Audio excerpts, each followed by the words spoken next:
Hello, कैसे हो? तो हाँ, ये इस वीडियो का पार्ट 2 होने वाला है। बोले तो एपिसोड 2।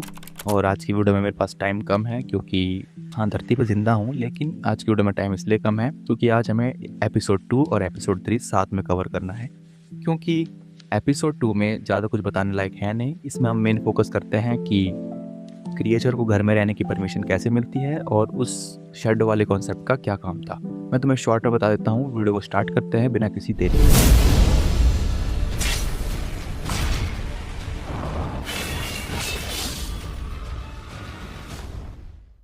तो एपिसोड 2 स्टार्ट होता है, लेकिन मैं तुम्हें शॉर्ट बता देता हूँ इसमें क्या-क्या हुआ।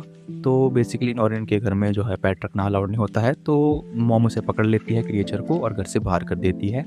और फिर शाम का टाइम आता है। शाम के टाइम एक एक्सीडेंट होता है, जहाँ पे काफ़ी तेज़ बारिश हो रही होती है और जो है एक पोल टूट के नॉरिन के घर पे गिर जाता है, जिसकी वजह से उसके घर में आग लग जाती है। और उसके बाद क्या होता है कि अपना जो क्रिएचर है उसको बचाने के लिए आता है। तो कैसे आता है, यहाँ पे अपना शैडो वाला कॉन्सेप्ट काम आता है कि जब उसके घर में आग लग जाती है तो उसके मॉम डैड जो है वो तो बाहर आ जाते हैं, लेकिन नॉरेन का रूम जो है वो लॉक हो जाता है उमस की वजह से और उसकी विंडो तक आग पहुंच जाती है।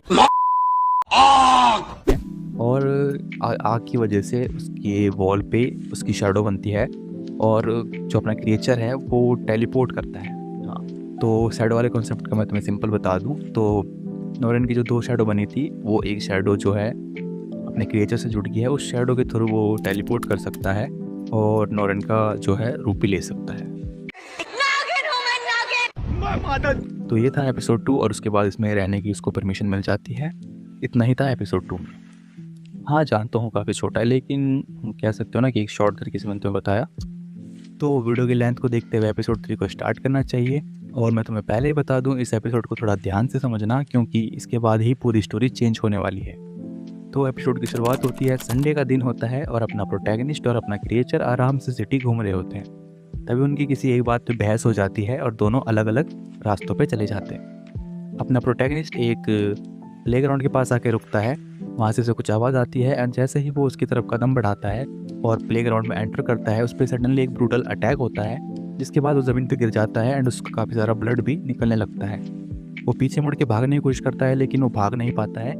किसी इनविजिबल वॉल ने उसे रोक के रखा था एंड उसके बाद उस पर लगातार अटैक होते गए एंड उसकी हालत काफ़ी ज़्यादा क्रिटिकल हो गई। वो घायल हालत में पड़ा हुआ था एंड तभी अटैक जो है बंद हो जाते हैं। वो ऑलमोस्ट मरने वाला होता है। इस अटैक में उस पर काफ़ी सारे वार हुए थे, काफ़ी सारे कट्स वगैरह, ब्लडिंग वगैरह काफ़ी चीज़ें हुई थी इसके साथ। तो उसके बाद वो घायल पड़ा था, लेकिन अटैक्स बंद हो चुके थे। बट अपना जो क्रिएचर है वो वहाँ पे टेलीपोर्ट नहीं कर पा रहा था। तो अपना क्रिएचर जो है वहाँ पे जब तक पहुँचता है तब तक वो मरने वाला होता है, बिल्कुल मतलब लास्ट स्टेज पे होता है। एंड फिर वो क्रिएचर जो है उसे अपने पूरे पोटेंशियल से, पूरे पावर से उसे हील करता है एंड उसके बाद जो अपना प्रोटैगनिस्ट है वो ठीक ठाक सा हो जाता है एंड दोनों घर की तरफ निकलते हैं। और घर पहुंचने के बाद जैसे वो रूम में एंटर करते हैं, उन पर एक छोटा सा कुनाई अटैक होता है जिसे अपना प्रोटैगनिस्ट बड़े स्मार्टली कैच कर लेता है एंड तभी वहाँ पे एक पर्सन विजिबल होता है। वो पर्सन कुछ अलग ही टाइप का था, उसके कपड़े भी अलग थे। तो वो पर्सन बताता है कि जहाँ तुम पिट रहे थे, मेरा मतलब जहाँ तुम फाइट कर रहे थे, वहाँ मैं भी मौजूद था, एक पेड़ के ऊपर तुम्हें देख रहा था। और उसके बाद जब तुम घायल हालत में जब पड़े हुए थे और तुम्हारा जो क्रिएचर है, ये क्रिएचर इसने जब तुम्हें हील किया, उसके बाद जब तुम घर को लौटे तो तुम्हारी कुछ ब्लड ड्रॉप्स थी जो वहाँ पे गिर गई थी। उन ब्लड ड्रॉप्स को जब मैंने अपनी आई टेक्निक से एनालाइज़ किया तो मुझे पता चला इसमें एक अलग ही एनर्जी फ्लो कर रही है, जिस एनर्जी के बारे में तो मुझे भी नहीं पता ये क्या है, क्यों है, कैसी है, उसके बारे में उसे नहीं पता। लेकिन वो इतना ज़रूर बता सकता है कि ये एनर्जी या तो उसकी जान बचाएगी या तो उसकी जान लेगी। तो बेसिकली वो जो पर्सन है, वो निंजा है, वो उसे बताता है कि इस क्रिएचर की जो मेन पावर्स है वो तुम में ट्रांसफ़र हो चुकी है। वो पर्सन उसे बताता है कि अगर तुम अपने बॉडी को स्ट्रॉन्ग नहीं बनाओगे तो ये पावर्स तुम पे हावी हो जाएंगी और तुम अपने साथ साथ यूनिवर्सल प्रॉब्लम भी क्रिएट कर सकते हो।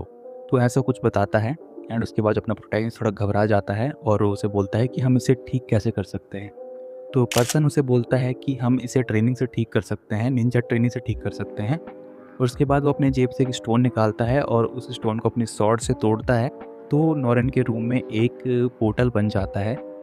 पोर्टल को देखने के बाद जो है नॉरेन के दिमाग में सवाल आया कि आखिर वो पर्सन है कौन। उसने उससे ये पूछा एंड तभी वो पर्सन उसे बताता है कि मैं इस वर्ल्ड का भी नहीं हूँ, मैं गलती से पोर्टल के थ्रू इस वर्ल्ड में पहुँच गया था एंड जहाँ तुम्हारी फाइट हो रही थी वहाँ मैं गिरा और मैंने तुम्हारी पूरी फाइट को देखा। अपना प्रोटैगनिस्ट है वो अपने क्रिएचर की तरफ देखता है और बोलता है क्या करना चाहिए, क्या मुझे इसके साथ पोर्टल के अंदर जाना चाहिए।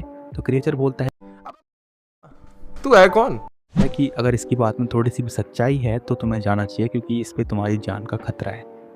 और फिर पोर्टल के अंदर वो तीनों जा रहे होते हैं, लेकिन सिर्फ पर्सन और नॉरेन ही जा पाते हैं, क्रिएचर नहीं जा पाता है उस पोर्टल के अंदर। और जब नॉरेन पोर्टल के पार जाता है तो वो देखता है एक निंजा टाउन या एक निंजा वैली, तुम जो चाहो कह सकते हो।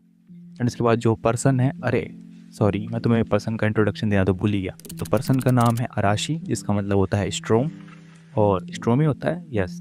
तो उसके बाद जो पर्सन है, अरे यार मैं पर्सन क्यों कह रहा हूँ, अराशी जो है नॉरेन को हेड के पास ले जाता है, जो उस टाउन का हेड था।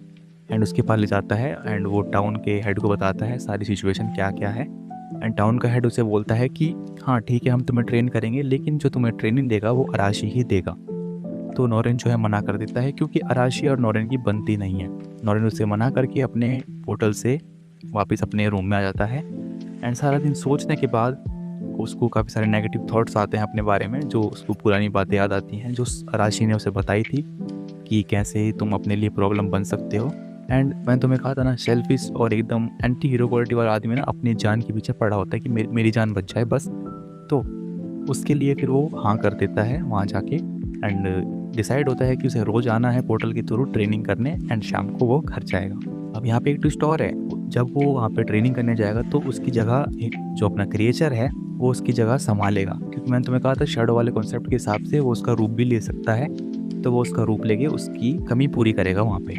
हाँ तो यही था एपिसोड 3। आई होप आपको अच्छा लगा होगा। एपिसोड 4 भी बिल्कुल जल्दी आएगा। हाँ मेरा मतलब जल्दी आना चाहिए।